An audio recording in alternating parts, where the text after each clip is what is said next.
Казакстанда президент жарыялаган жумушчу кесиптер жылы алкагында эмгек адамынын макамын жогорулатуу каралууда. Өкмөт атайын иш-чаралардын планын бекитти. Документке жалпысынан 7 багыт жана атамекендик адистерди колдоо механизмдери өнүктүрүүдө багытталган 70 кадам киргизилген. Анын алкагында транспорт тармагында жана айыл жергесинде кардарлардын тартыштыгына бизнести тартууга жана адистерди кайра даярдоого өзгөчө көңүл буруу мерчемделип жатат. Белгилей кетсек, өкмөттүн жыйынында өлкөдө жумушчу кесиптердин жылын өткөрүү боюнча көптөгөн иш-чаралар айтылды. Мисалы, окуу агартуу министрлигинин маалыматына караганда, быйыл Казакстанда Турксклис алгачкы кесиптик чеберчилик чемпионаты өтөт. Ал эми Түрксой уюмунун мүчөлөрүнүн катышуусу менен башкача айтканда түрк тилдүү өлкөлөрдүн ортосунда уюштурулат. Ошондой эле Астанада улуттук компетенциялар борборун түзүү жана өлкөнүн 10 колледжин интернационалдаштыруу колго алынмакчы.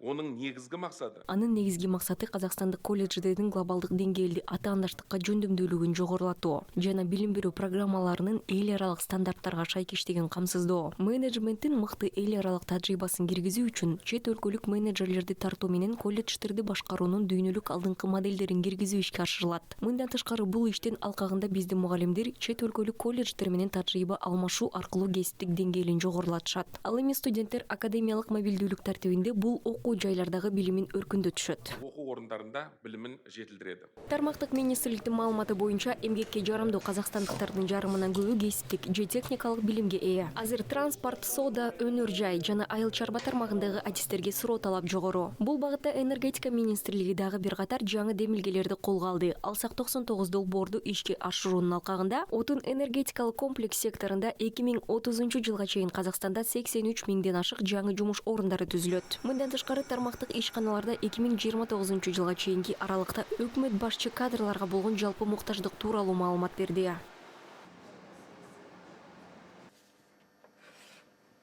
Өнеркәсіп, энергетика, көлік, ауыл шаруашылығы. Өнөр жай, энергетика, транспорт, айыл чарба, суу ресурстерине ишканалар, акимияттар жана үй-бүлөлүк банк менен биргеликте жумушчу кадрлар үчүн ипотекалык жана ижаралык турак жай боюнча жеңилдетилген программаларды ишке киргизүү маселесин иштеп чыгууну тапшырам. Жалпысынан кызыктар мамлекеттик органдар, акимияттар, улуттук компаниялар жана ишканалар жумушчу адистиктердин жылын өткөрүү боюнча тармактык жана региондук пландарды сапаттуу ишке ашырууну камсыз кылышы керек. Сапалы іске асырылуын қамтамасыз ету қажет.